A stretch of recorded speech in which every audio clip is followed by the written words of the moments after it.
Thanks, everybody, for being here. I think we'll get started, and if we could have a roll call, please. Trustee Rubin? Yes. Trustee Hallwag? Yes. Trustee Mealopoulos? Yeah. We're all here. So first, let's see, public comment first. All right, we're going to public comment for minutes. So if anyone would like to speak to us, now's the time. All right. Hearing none. Could I get a motion to consider the minutes for the meeting of last night? Motion to approve minutes announcement. Thank you. Second. All those in favor? Awesome. All right, motion passes. Which brings us to Nikki's presentation. Please. Go. All right, so on tonight's agenda, we'll go through our normal highlights by fund, do a CIP program update, and then we have a couple items that we just want to highlight that are on Thursday night's agenda. So we'll do that at the end of the treasurer's report. Right, so included in the packet this evening is the financial report for March. Property taxes continue to perform well, which is great. We're on time for once in Cook County. The revenues are running higher than last year by about $887,000. We're sitting at about 51.2% budget. We received $3.8 million in March, so we had a lot of activity that this past month. Property taxes as a whole, when we look at the projections for the year, we're actually expecting property taxes to come in above budget. I would caution that there is no word yet on the timing of the second installment fees. So we don't know if those are going to be late or on time. I doubt there will be on time, but how late will be the question. Moving on to sales taxes, they came in this month less than last year, but more than the monthly budget. They're at about 23% of the budget. This represents December sales. So I was gonna say, since the reporting from June till now, there's only 1 month that's been over, all the rest have been under prior years. Any general sense of why, or just Why? Just cause? Just- People are doing with their I hate money. to say just cause. Okay. Inflation continues to be high. I don't know if that's impacting spending patterns. We're at a point where we're not at a panic mode in terms of where we're projecting sales taxes for this year, but we are seeing a trend that they're certainly coming down this year as compared to last.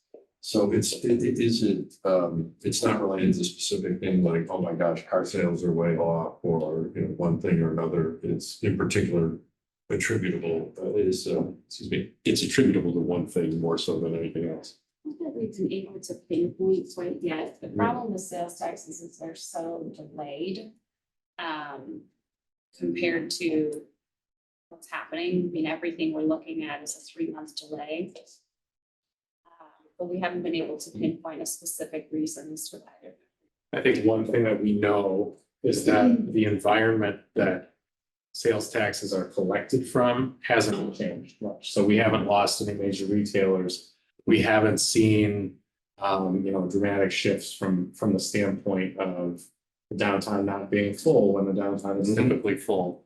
The restaurants seem to be performing pretty typically, based off of places for eating tax. Yeah, that's So it's probably not falling off there, but I do think, as Nikki said, there certainly may be questions as to whether or not car sales are slowing just because they're slowing. Interest rates are high. I think there's certainly perhaps some impact there, and that's a big piece of our sales tax equation.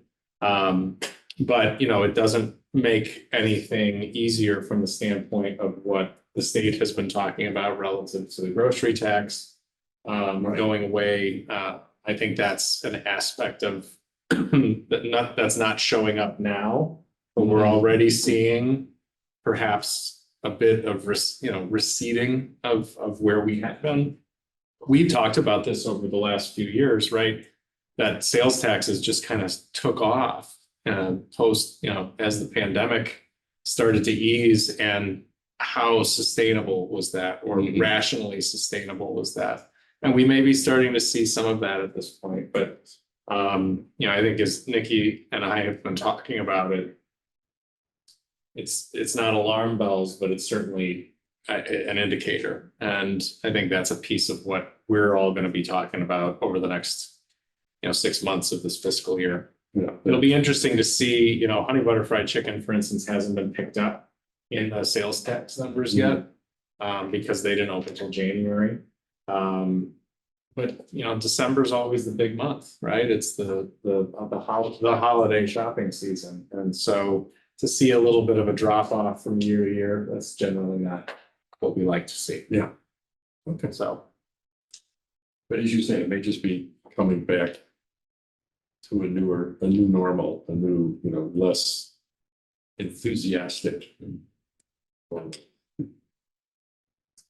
Sorry. No, that's okay. I'm glad you brought that up because it's true in a number of categories. We're seeing our revenues lagging where we would expect them to see. So we're not at a point of panic, but we are at a point to take a pause to see if this is going to be a trend going forward or if these are timing issues.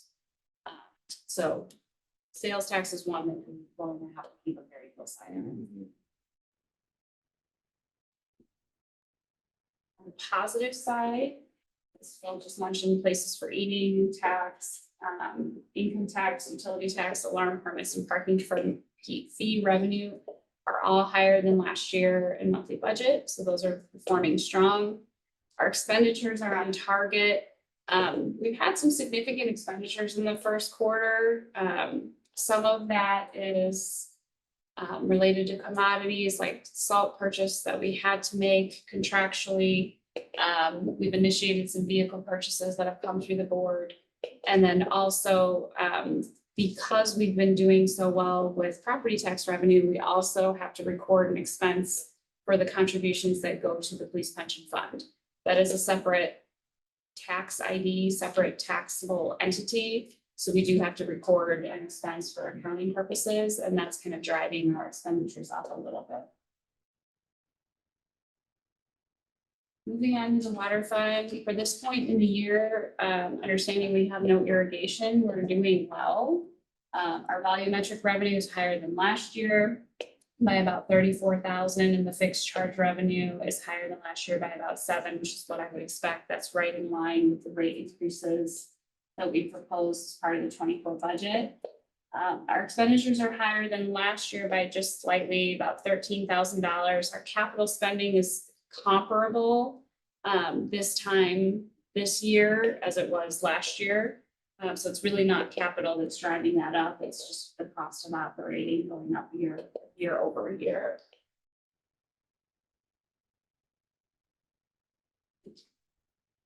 I'll take a pause here and let Stella give the golf fund update. Thank you. We had a very early start to the season, open for play on March 1st.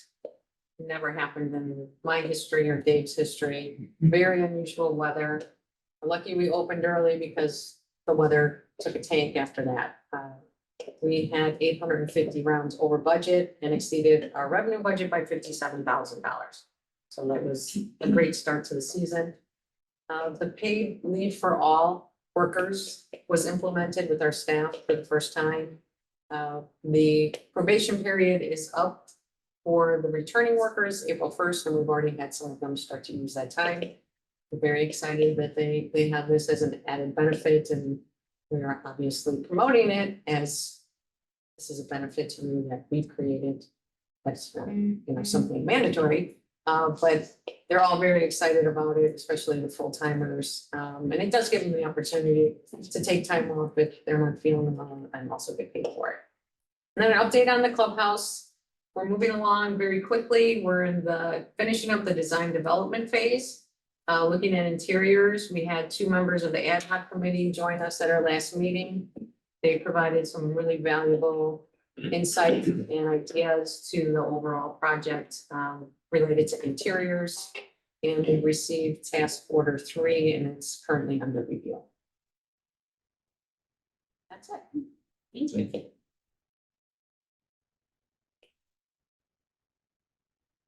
moving right along, in the debt service fund, MFT and capital projects fund, again, expenditures are very minimal. We should see that pick up as, the summer construction season begins. One note on the debt service fund, we just received the June debt invoice, which will be processed next month for May. Just a reminder that it's interest only. We pay debt payments on our outstanding debt in June and December. Typically, we try to process them a month early if we can. And the reason why they are structured that way is because of the way the property taxes come in. So we wait for those property tax dollars to aggregate in the debt service fund and the general fund. We make those debt service payments interest only in June, and then the December payments are much larger because it's interest in principal. Another note on the debt service fund, we had a ratings call today with S&P. That is for, you'll recall, the $3 million that we plan to issue as the second installment of what was approved in 2021. We've issued $7 million of that $10 million authorization. This is the second tranche of that, and it will primarily go towards the stormwater improvements that are planned for this year. At the ratings call today, we went over 2 years of financial data, budgets, audits, long-term financial projections. We thought it went very well. Our financial advisor thought it went very well. So we're positive. We feel positive about maintaining our bond rating. We should know by May 1st. So once we get that information, we'll have a very short window of time to respond to any comments that come through from S&P. And then we'll be able to publish the report shortly thereafter. Nikki, when are we planning to bring to the board the bond sale or the approval of the bonds? June? Tentatively for May, We were for still the thinking. settling of June. So as long as everything works out with S&P timing, we should be able to bring the bond sale before the board at the village board meeting, and then the proceeds will likely settle in early June. If you've never done a bond rating call, it's kind of a fascinating process overall, and it takes a ton of prep work. We were in this room and Margaret and Nikki had literally laid out several years worth of budgets, financial reports, actors, the various things that this body uses on a regular basis in terms of working through and dealing with the village's financial condition. And then they send us a list of questions that Nikki and Margaret and I work through, which we then respond in writing to them, and they ask us about those questions. This was probably the least anxiety-inducing call that we've had in about the last 6 or 7 years. Just they can be very tense. They can ask anything they want about the village's financial condition. And they have a strong expectation that you're going to answer it virtually immediately. So going through it is always an experience. But Nikki and Margaret did a particularly good job, I think, this year of being prepared, being ready with the information that we needed, knowing which book to grab in the moment when the ratings agency was asking specific questions. But it's quite something. It's quite something. But What was their most challenging question? they didn't really have that many challenging questions this time. You know, a lot of it is really trying to understand policies. They were very positive, and kudos to this group Yeah. and to the village board as a whole. They were very excited about the 25% fund balance policy that we just skipped right to the 25. So kudos to you, Gary, for pushing that through. I will say they asked a lot of questions about the rate at which we were planning to spend down reserves. Yeah. So that is a focus of theirs. Particularly, they're looking at a debt coverage ratio of how much we have in assets versus how much we're planning to borrow, especially because we have some larger issues. I mean, with the golf course, the $15 million, ultimately that's tax-backed bonds, but they also want to make sure that we are still volatile and are going to be making those payments and not using that money for other things like balancing our operations. They had a lot of the same concerns that we talk about during the budget process. in terms of making sure that we can sustain our existing operations. Our 5-year forecast is very conservative. It's very conservative from a revenue standpoint and conservative from an expenditure standpoint. And right now, we're projecting out 5 years using assumptions with current inflation. And I truly, truly hope that we are not in this place 5 years from now. But it's certainly not going to get any cheaper. So I think they highly value the fact that we discuss the finances in such detail each month. And go through the narrative. They asked for our monthly treasurer's reports to see the narrative and the financials and what we're telling all of you, how plugged in the board is, how quickly we respond to things. They were also very pleased to hear that the village board is considering asking the community about home rule as well, just because of the additional flexibility that offers the village in terms of revenue generation, just local administration, and the ability to respond quickly. Yeah, I think. I'm gonna say, I was gonna ask about, make sure that came out, because we should note that for the future. Because We jotted it down more than we're, once. Well, we're, you know, one of the reasons to be interested in home rule is to save our residents money. One of the ways we save our residents money is by being able to borrow for less. I do think, though, to underscore Nikki's points, it is unique, the level of detail that you all work through on a monthly basis among many governments. Usually, you're seeing quarterly reports at best. And so the fact that you have the kind of financials and you dive into the kind of financials that you do on a monthly basis is something that S&P looks at favorably, because as Nikki said, it changes the ability to respond to problems. And as we were just talking about tonight, as we start to get a hint that perhaps a revenue stream might be changing or an expenditure area might be different than what we projected, there's ample time to say, you know what, let's take a pause, or let's move something forward, or let's not. And that is something that I think we continue to hear positive feedback from S&P as we go through these ratings calls. And I mean, they're pretty much once a year lately, the last several years. So it's been interesting to just kind of hear what they repeat. And that is absolutely something that they repeat as a positive.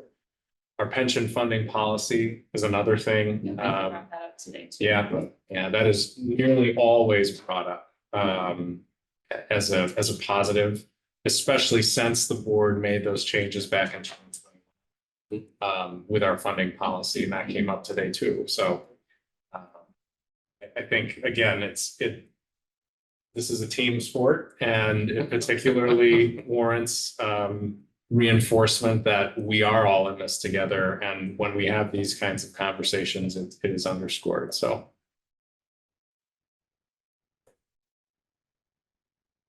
Cross your fingers until then, until May 1st. Other notes on this slide, similar story as we've been reporting with personnel, much a little bit higher than last year. We're seeing a little bit of savings in overtime, which is good, but we're making up for that in those salaries as we fill vacancies, particularly in the public safety department. But overall, our salary expenditures are consistent with the budget, collective bargaining agreement, and pension funding recommendations. You're seeing that pension costs be a little bit higher this year, again, because of the expedited property tax contributions and the increase in the levy. Moving on to projections, annual revenue projections, when we talk about revenue only, the general fund is outperforming budgetary projections by about $924,000. We did receive a $700,000 grant that's attributable to the crib wall project. The lion's share of that expenditure was expended in 2023, so that will be accrued back to last year. So when we back that grant funding out, we're running about $225,000 over budget Property taxes is obviously the driving factor there. When we look at the water fund, we're running about $210,000 higher than what we had projected in terms of budget. So that's a good news story, and that's assuming, again, my big disclosure, that everything happens as I think is going to happen between May and December. When we add expenditures into that equation, the fund is projecting a $3.5 million drawdown compared to a budgeted 3.1. Margaret and I were discussing this earlier today, of what may be causing this in terms of our projections. And I do think we need to go back and tweak our projections in the out years for later this year. We have had some larger expenditures in the first quarter. But I do think that this is related to pension expenses and that we need to tweak some of our projections in the out years. So I know that number looks scary, but I would ask that the committee just give us another month to take a look and see if that's really reasonable. A quick question, is the planned drawdown was 3.1. Is that number taking into account that we assume we would get to 700,000 this year? Or so in other words, That does not include the 700. so is the actual delta not 400,000, but 1.1 million? Between planned drawdown, Oh, I see because what we're getting you're saying. 700,000 extra in Yes, revenue when we yes. plan. Yes. Okay. Yes. So that should be, So the gross delta in terms of just that part of it was 1.1.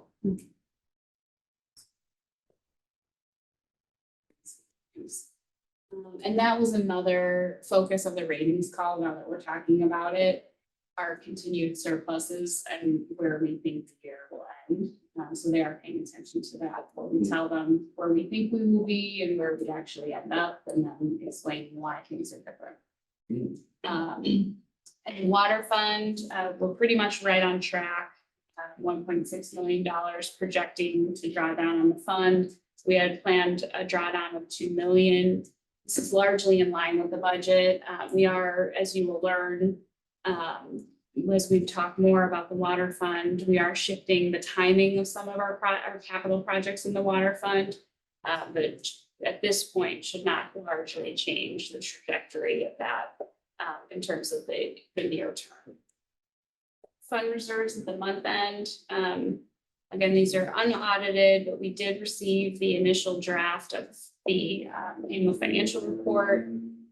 We were hoping to bring that before the finance committee in May, but it will likely come before you in June.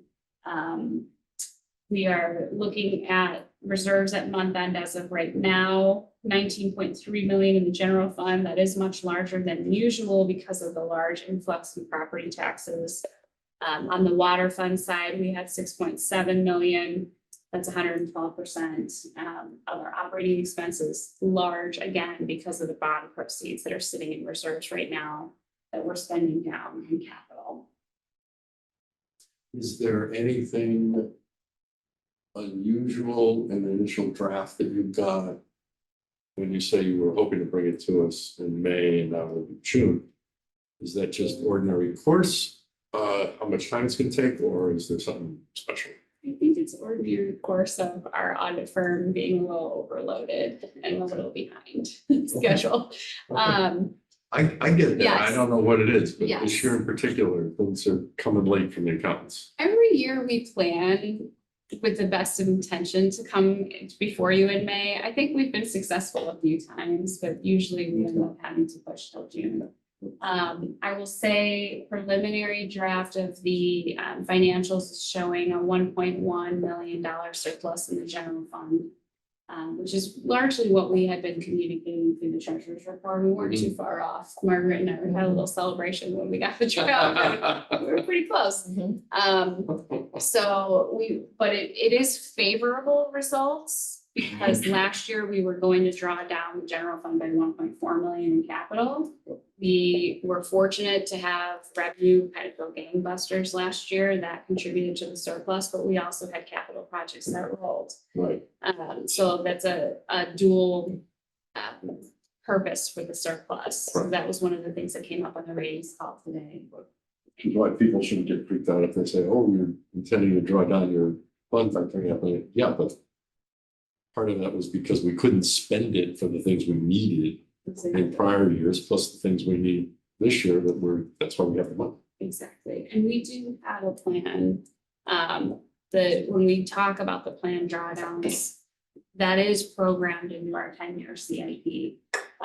When you look at the 10-year CIP, we went over this again as well in the ratings call of, you have this $50 million in capital, how are you going to pay for it? And we have those programmed, we joke bond issues every year, but for the near term, we do have frequent bond issues. But that's supplemented with fund reserves, which is why we are purposely aggregating some of these fund reserves so that we can lessen the debt load and afford what we need to afford. See, just a note, inflation remains high. I'm sure if you've turned on the news in the last month, you've seen that. That shouldn't be news to anyone. CPI update for is 3.5%. Our commodities remain higher than last year at 29.2% of budget, and contractual services are less than last year and 13.5% of budget. So nothing to be overly concerned about here in terms of trends. Are there any questions on the financial report before I move into the IT update? I just wanted to highlight, thank you for replying to my email. Multiple email replies answering my questions. I just wanted to maybe talk a little bit about the permit number. Yeah, it was the one that came up, right? We have a pretty good explanation, and the reason why I asked, because I know we raised our building permit fee, so I was curious if the builder community had, just said we're not building your in-law was too hot, so that's why I was kind of more curious about these numbers. Was the Preservation Society too successful? Yeah, which is also good, a lot of people, if everybody saw her reply, we want to share something like that. Taylor said that it's mostly. Yeah, share anything else on that? Do you want to talk to it, or do you want me to? Sure, yeah, it is hard to do an exact one-for-one comparison just because of the system change that we went through last year, but with the numbers I've been looking at, the biggest difference in Q1 from last year to this year is we had 4 new houses last year and 5 additions. And in Q1 this year, where we actually got permit fees and issued permits, it was 2 new houses and 2 additions, which is significantly less. However, we have 8 new houses in for review right now. We had 13 new houses all of last year, so that would put us, I do think that that's going to pick up. Yeah. We have some big renovation and addition projects that are either under review or basically ready to issue. So I'm not sure if it's going to equal exactly what we got to last year at the pace, but I do think it will pick up. Wells Fargo's coming in, it's a big project. We have a very large addition renovation project in Longwood. It's pretty much ready to issue at this point. So I do think that will pick up. Those are the biggest differences I've seen so far. I don't think that we have not heard any complaints about permit increase from 735 to 715 to 750. Yeah. I mean, it's tracked inflation or even been a bit behind it. As far as especially construction costs have gone up so dramatically over the last 5 years that 3.5% has tracked that very well, but the 750, we've increased it substantially over the last 2 years, but it's not been wildly out of proportion with. I didn't think it was. Are we charging too low? I think that's a question of staying. I think there's been concern about staying in line with our neighbors since before I was here, 2016, 2017, when that big study was done. And, we're near the top of our neighbors, but we're not the top. So I would. It's a lovely place to be. Yeah. I think a point for us also to be aware of, and I think we need to pick this back up in a future meeting perhaps, is if things begin to move forward with the Hoover estate, that's 29 lots. What we had talked about going back 3 years ago when the subdivision was approved was perhaps earmarking those one-time new resources towards something. And I think that's worth picking back up again. Obviously, because that project had stalled out, had not included kind of a placeholder in the budget. That obviously, if things start to move this year, we probably won't see any single family revenue relative to that project in 2024, but likely will begin to in 25 and 26. So I think that's something that we should be talking again about in terms of how the board might want to earmark those funds for the future. So The guess as to what, an annual number might be. I think if you want to use just the ballpark figure of $50,000 for a new single family permit. It'll be $1 million. Yeah. Total. Yeah. So it's a significant one-time revenue bump, and that's why we were being very conscious of wanting to decide how to use those resources. Obviously nothing's absolute in terms of the timeline, but we are still hearing that there is interest and that there is an active negotiation taking place between current owner and potential buyers of the subdivision itself. So again, I think that's something that we will perhaps know better in May and can start having some of those conversations again with this group next month. Be a nice start to a savings fund for a fire truck. Yeah, Sean's just making these things expensive, Two. Just adding. We have another ambulance also, yeah. Fair question, fair point. I mean, I do think we've talked about different ways, and we'll dust off some of those past conversations again. Just a comment, I don't think our fees have increased more than even the price of inflation, have they? No. No, And we know that personnel is getting very expensive.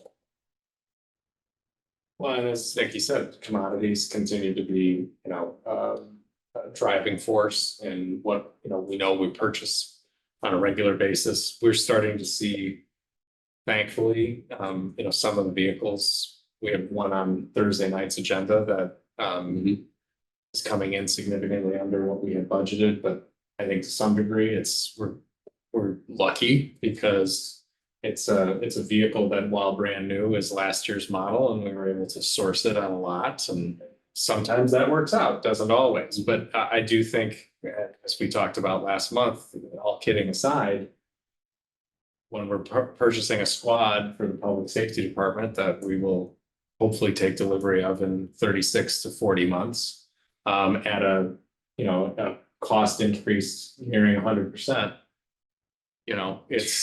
Those are realities, to Douglas' point, that that exist, and that I think we have to be accounting for in our long range projections. And Nikki and I have been putting our hair out already, starting to think about what that next, how to appropriately account for these costs. That are they sticky and staying now? Seems that way. yes. Seems that way. So I do think that's going to impact what that long range, both the long range financial forecast and the CIP look like with our next round of budget discussions.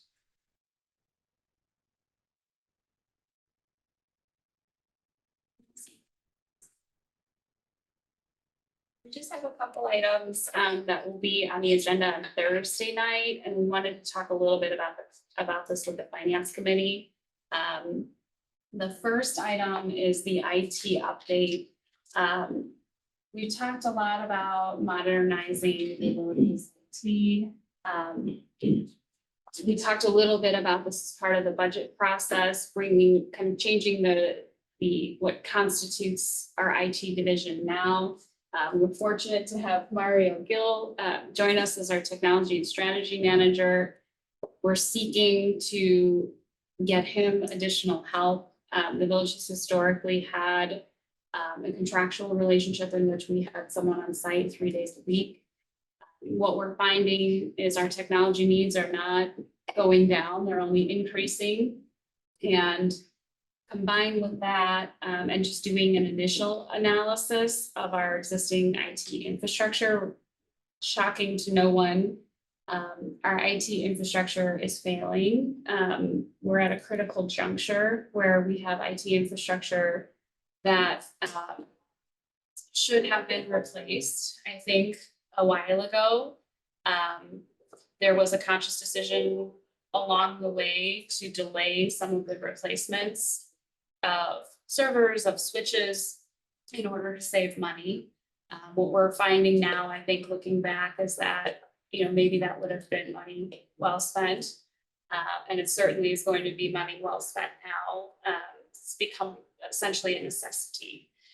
So some of the examples of what have happened, we're in a situation where we have some aging equipment. And I won't go down too far into the weeds, but we have some older switching technology that's starting to fail. We had a failure of one of the switches that caused our phones to disconnect. There is no prompting event that caused this to happen. It's just because of the equipment is getting older, it's dropping connections. We had to bring in a contractor on an emergency basis to reconfigure the switch to restore the connection. But our concern is that between the age of the switches and the age particularly of our phone system and the call manager that controls that, because it's so old, it cannot be replaced and we cannot source parts for it. So if it fails, it will fail and we will be without that technology. Feels more. We do have some failovers in place. We've started porting phones to the new system. We've started testing. The process with changing over phone numbers, porting over phone numbers from one vendor to the next, is that it can take several weeks. Sure. So we've started testing that with some critical phone extensions to make sure we have that. In an emergency situation, our dispatch would be answered by Glencoe without question. We have the option of switching over our non-emergency public safety telephone number to the dispatch center as well. That is a temporary solution. They don't like for that to be a long-term solution because they have to staff it. We also have the ability to forward phone calls to cell phones as well. So a number of us have work cell phones. We can do that on a temporary basis, but we don't have that for all the village staff. So it wouldn't be a solution. The other added complexity that we have, and Mario, if it's okay with you that I use your analogy. Oh, sure, yeah. Is the complexity of our network. We have a computer system and a network infrastructure that's been put together over time. We've had a number of different employees, a number of different contractors maintaining it. And the analogy that Mario has used is it's like having a house and you add on an addition because your family grows, and then you add on another addition and another addition, and a window breaks and you go to fix it and the whole left side of the building falls off because you didn't realize there was a string connecting the two sides. And that's what we're experiencing. And I make light of it, but it is frustrating, to say the least, for Mario and for the technicians that have been helping with our network, because there are, because of the nature of adding on to the IT system, there's not a sensible way to fix and troubleshoot. So what we're proposing to fix this is essentially asking the village board for an authority to spend a not to exceed amount of $200,000. We're proposing an initial phase to bring in a contractor to come and do a very thorough assessment of our network to determine what needs to be done in terms of replacing the rest of the equipment. We did an initial phase of network change out over President's Day. And for any of you that have been through a server changeover or infrastructure changeover, it was just as painful as you can imagine. We made it through those initial days and then worked through kind of these odd trailing issues for weeks. afterwards. We're trying to minimize the pain with the second phase of this by bringing in a contractor to help assess the right way to do this and establish a timeline. We have a group of contractors that we've worked with that are essentially kind of pre-qualified, that we've listed in the agenda memo. But we may need to work with others depending on specialties and what needs to be completed. But that's what we'll be asking for is essentially the board's permission to authorize this amount of expenditures, understanding that any contracts over 25,000 would come back to the board for ratification in accordance with the purchasing policy. And of course, contracting with all of these folks, we would be following the purchasing policy requirements where we receive multiple quotes for anything over $5,000 before we proceed. The good news is we have most of the equipment available already. We've already purchased a lot of new equipment. So the lion's share of what we will be spending money on are consulting dollars of configuration, of rewiring, recabling, cleaning up our network infrastructure so that it's easy to troubleshoot in the future. You mentioned telephone systems, do we still have them? Or should we just be? It's a VoIP system. We are We are using using Teams. We also have the physical phones, but we don't have like what are referred to as POTS lines, like plain old telephone lines. We are eliminating those entirely. We've So it's eliminated all most of them in the right. past. The VoIP system has been in place for 15 years. We haven't transitioned. I know there are some communities, I know Wilmette uses Teams as their phone system. I don't think we're quite there yet. And that's an aspect of something that we may look at in the future. The Cisco system that we have in place, fabulously expensive when it was put in place. It was probably the industry standard at the time. The new systems that we're looking at are much less expensive, much easier to maintain without the kind of network cost that the Cisco systems had. And I think it's a flexible system that accommodates what we are using and what we need to use it for. But there, I would tell you, we have a tremendous amount of phone traffic still coming into the village, which is why when the system falls, it falls hard. There's a lot of people who call us on a regular basis. So that's why. And technologies come along with it. Sooner than later? If we're investing in hardware.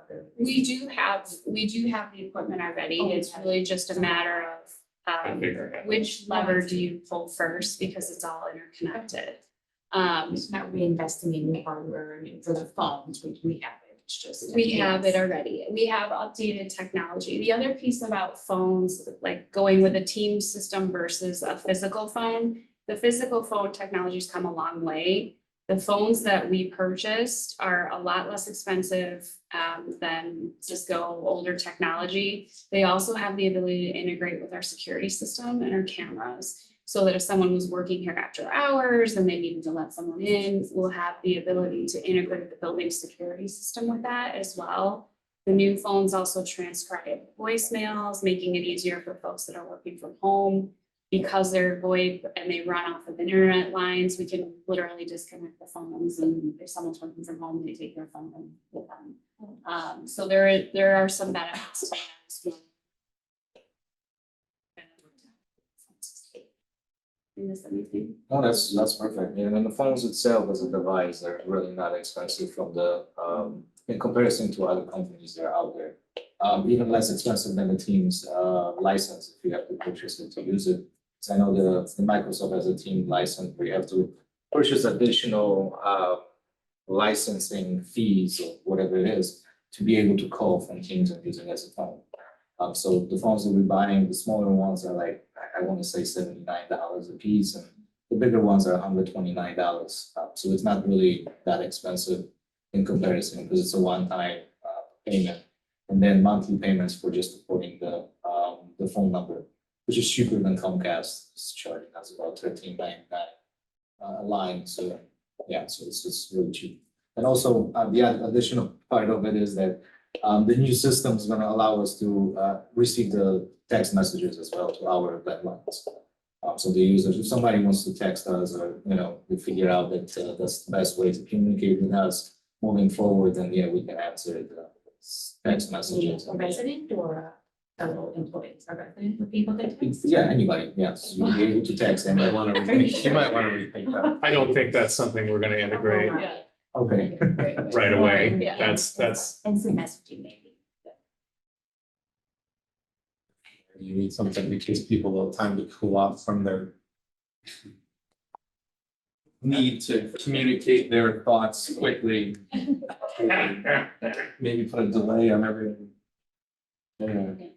We may not launch all of the features of the Right, technology there right we go. away, but we are trying to think a few steps ahead Exactly. of what we may need as technology evolves. So the first phase, we sought proposals from 4 different firms. The first phase, the lowest responsible respondent was OEM King for 16,500. That will be the initial phase to help determine the best path forward, and then we will plan out a timeline going from that. Obviously designed at minimal downtime, and having to communicate where we will need to community with the dispatch center, with the employees, with all of you, what that may mean in terms of switching things over, but we are trying to design it with the fastest plan that we can do, but also with minimal disruption as well. Any questions on me? Okay, so this will come before you Thursday night. The other item I just want to touch on quickly is the full-time staff member that we have been trying to hire since, I believe, October. This was a decision that we made, a recommendation that the board approved as part of the 24 budget to eliminate the 3-day-a-week contractor position, bring someone in-house for 5 days a week, essentially for the same price. Trying to enhance the service internally and also to our residents as well, and just keep up with the speed of technology changing. As with most industries, technology is super difficult to hire for right now. And if someone's happy where they're at, it's been very difficult to try and recruit them away. I think in my memo, I think I outlined, we've gone through about 5 rounds of interviews. Sharon can speak to the fact that the recruitment pool is about an inch deep, if that. So we've had quite a lot of difficulty trying to recruit someone for this position, a lot of close calls where we thought it would work out and fell through. So what we decided to recommend to the village board is change course and engage with a recruitment firm to help us on a temp to hire basis. This will allow us to essentially try out an employee for up to 6 months before we convert them to an employee. We sought quotations from a number of firms, and the conversion fees go as high as like 25% of salary. The firm that we're recommending does not have a conversion fee if we keep the temp to hire employee for 6 months with the contractor, and then we have the ability to hire that person without a fee. They also have the most competitive clause that within the first 90 days, if the employee does not work out for one reason or another, if they decide, then they have a tiered structure where we could actually get a portion of our money back within the first 90 days. And then they would have the duty to replace that employee with someone new. We have received several resumes already from this firm of candidates that are extremely qualified, and I would say much more qualified than what we have seen come through, just trying to recruit on our own.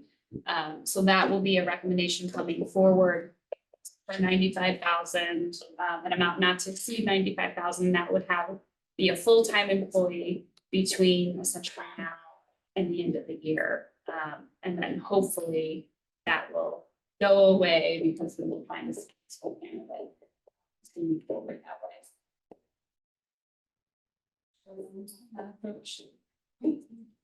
I'll say a quick awkward thing, even with Mario in the room. It seems like a succession planning on this role and some hardening of the FTE infrastructures we're discussing to me to the point where when you work at a bank, maybe it's same in law, but we were recruiting is 10% of your job, because you're always anticipating some turnover. So at some point, do we need to be constantly looking for that next set of people? And our head IT person will do some side recruiting, go to take some pals to Starbucks and stuff. Oh, I tried. And like, Yeah, I he's, tried. he's. go attend the conference downtown with some business cards and, that kind of thing, so. Definitely. Look, here, it's a complicated scenario when you have, you're going from one full-time employee to two. Right? It's 100% increase in full-time employees in this area. And our organization, being the size that it is, can't really support or sustain, could always support or sustain, but can't always afford three, right? In an ideal environment, you are always kind of in a rotation that brings you closer to that. The struggle is we're also competing against your industry and every private sector IT person who is benefiting from the opportunity that a lot in the private sector can provide that we can't, i.e. full-time remote. Those kinds of things. We need people to be physically here more than they could be if they were working in the private sector. So unfortunately, government is small government, small local governments up against even the feds, the state, the county, at a disadvantage, a competitive disadvantage. So that's why we're trying to do it differently than we would for a different position. I was talking about this with Georgia. I think IT, engineering, a series of other very specialized positions like telecommunicators, which thankfully we don't have to worry about because we contract with Glencoe for that. We're in a paradigm shift that is happening faster than not. And that's partly where, as we're trying to recruit for a single position since October, and getting some in the door that are pretty good, and then realizing as they wash out in the process that maybe they weren't as great as we thought. So it's kind of a unique challenge for hiring in the public sector that we are trying to be as nimble as we can be. But your point is well taken. It's something that Mario, I think, is quite good at in terms of being in the field and in the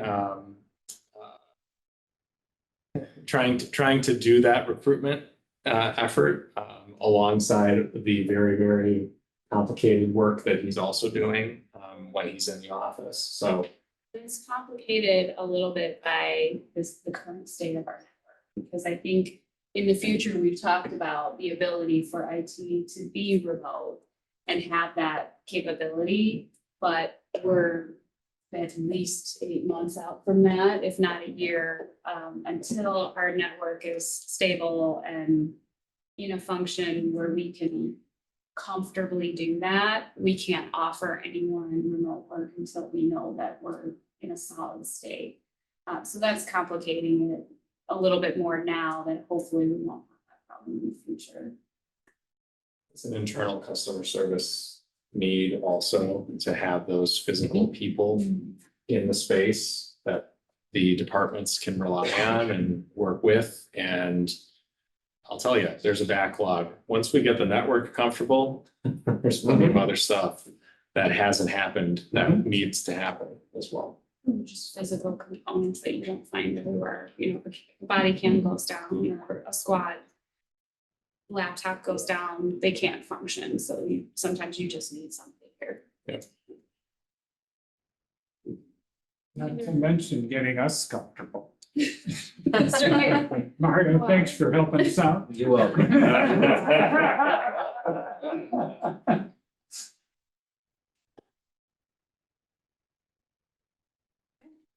Moving on to the next item, I'll hand it over to Margaret.